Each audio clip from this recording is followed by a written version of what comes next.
You're listening to Where You Live with Gene and Tony. Welcome back to Where You Live with Gene and Tony, and we're talking about proposals taking place at the Minnesota legislature, even as we speak. Yeah, that's right. We're talking about Senate File 926. Authors are Gerlach, Limmer, Sheed, Thompson, and Tomasoni, who have put together a compendium of items all aimed at homeowner associations. And I gotta ask the question: what great thing must be have taken place for these people to hear for a need to change all of these things? And we're talking about things that have been pretty basic to an HOA. For example, doesn't the association have the right, or shouldn't they have the right, to be able to have a little bit of architectural control when it comes to landscaping? Mm-hmm. How about the placement of signs around the property? I don't know that I would want a disgruntled person having the ability to put up any sign that they want. That to me would not be helpful in the community at all. Well, again, this person has a right to speak their opinion, but if they have an opinion, a political opinion or a religious opinion, there are venues and appropriate places to express those opinions. As your neighbor, I should also be protected from having to sit and look at your opinion all day long. Yeah, you have the right to have your opinion, but you don't necessarily have the right to broadcast it on TV. You don't have the right to broadcast it on radio. You don't have the right to necessarily have the biggest, baddest website around. Those aren't right. But people can do it. Sure. But that's what we're talking about here.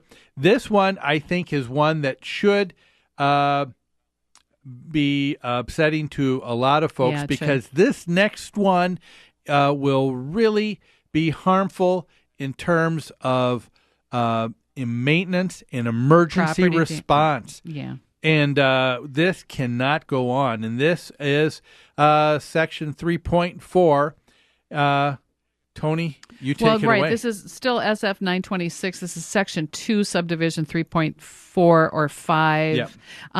It's talking about the right of entrance to private property. And it says, no agent or employee of a person hired by a common interest community or other residential association to provide maintenance or management services may enter onto a portion of residential property to which an owner or tenant, again, rental we're talking about, has exclusive use without the prior express permission of the owner or tenant. So I believe what they're saying is, as a landlord, I cannot enter an apartment to do maintenance unless I have express permission for that entrance from my renter. As a homeowners association, I do not have the right to send my maintenance contractor into a unit for maintenance purposes, even emergency maintenance purposes, it sounds like, right? And that's why associations and landlords have the right to enter for this type of thing in the first place, is because what happens in one unit can affect other units, especially when we're talking about water, correct? Yeah. What seems to be missing here is common sense. And the reason why common sense is missing is that people don't apply that to their life anymore. I guess. That when you take a look at property management, one of the arguments that I've heard over and over again for talking about describing the fiduciary responsibility and what constitutes something that is being proactive and what would constitute neglect, and they talk about what is it that a prudent person would do under normal circumstances. Yes. And that test is not here. No, it isn't. I mean, let's say you do have an issue with your association or your landlord entering your unit for no reason or for harassment reasons. Well, then you make that an argument. You're protected. You have privacy protection for those kinds of things. But your association and your landlord have to be able to enter your unit for legitimate business purposes. And I had an incident that perfectly illustrates this at a condominium property in Richfield. These are condos that it's only 2-story buildings, and I think there's 8 condos in each building. And so what happens upstairs on the second floor may affect the person below. And that's what happened this one weekend. Saturday morning, I get a call from this sweet little old lady who says, there's big bubbles forming on my ceiling. No. I don't know what it is. It's just all of a sudden the surface of the ceiling is starting to bubble and bulge. And then, so I'm like, well, does it look wet? Does it look like, well, it might be here. Oh my gosh, yes. And then I just burst it. It popped. It's full of water. So I call maintenance. Maintenance goes out there and they start trying to figure out, where is this water coming from? They're looking at the fire sprinklers. They're looking at her plumbing as best they can. And they finally determine this has got to be coming from the unit above. There's something going on with the unit above. However, there's nobody home upstairs. And there's nobody home all day upstairs. They check back every once in a while. This is a private residence. So, of course, the association and management are very hesitant to invade this space. But we finally had to. We finally had to send maintenance in there. And here this guy's unit was flooded. Yes. His fire sprinklers had malfunctioned, or one of them had, and had been slowly flooding his apartment. Now it was leaking into the unit above his condo. And he was gone for the weekend. If we had not had the legal ability to enter, the lady below would have had even more property damage and would not have been able to stay in her condo. Yeah, I think this law, the way it's written, it seems to presuppose this idea that people just come at their whim into other folks' property, and that's not the case. Again, legislation to prevent something that rarely happens and assumes that everyone has evil intent, or especially landlords and homeowners associations have evil intent. Yeah. Why should we be passing legislation based on that? I would like to see what some of these legislators would say when they have to parse out some of these situations like you talked about, where you have a person who caused damage because of water, and you can't get to it because they're not around, right. And it continues on, and now you have mold and other issues that continue to grow in someone else's unit downstairs. Now you're affecting their health as well. That's right. And you can't do it because you have to wait for their permission. We've all experienced this too, especially in this climate and market of so many foreclosures and so many people defaulting on their real estate.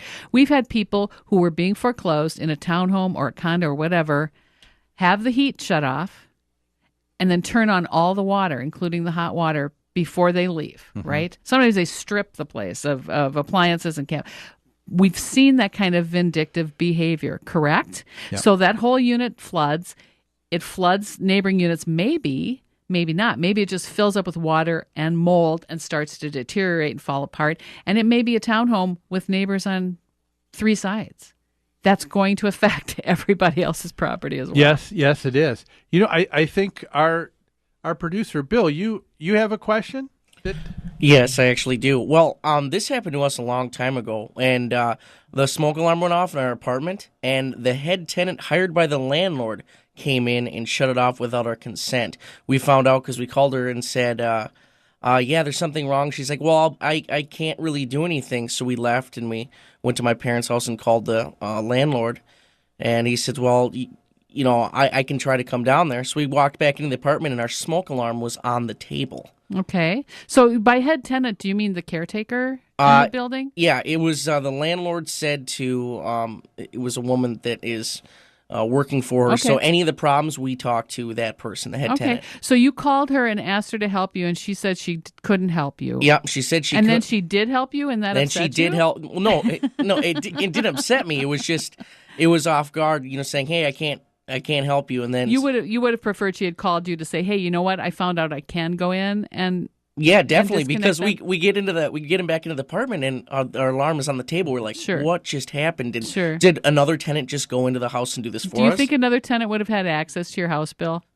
Maybe, who knows? But I mean, that was the scary part because our door was unlocked. She left the door unlocked? She left the door unlocked. Oh, well, that's different. Yeah. Yeah, that's different. I guess I would have to say this. As my renter, you called and asked for help. I gave you the wrong answer. That I can't help you, then I found out I could. And as a caretaker, I can see where she's probably questioning exactly what her rights are to enter or to do maintenance, or maybe she doesn't know how to handle a smoke alarm. Who knows? Whatever. But I think you gave her implicit information or permission. Definitely. By calling, I agree. To take care of your problem. However, she has to, by state law, leave you a note. Really? That says she was there and why she was there. And she certainly has to secure the apartment again when she leaves. Because this is the after effect of it. We went over to her place and we said, Candace, I think somebody just broke into our apartment. Oh, dear. And she's like, oh, no, that was me. I was like, oh, okay, thanks. She did not handle that well. Yeah. That's true. Okay, thank you. Or even in the answer, no, it's me. I'm broke in. Say that again? He said, I think someone broke in. No, that was me. I broke in. I broke in. Yeah, yes. yeah. Well, folks, we want to know what do you think of some of these laws? We're going to take a quick break. When we come back, do you know that the Minnesota legislature also wants to tell you how much should be charged for copies?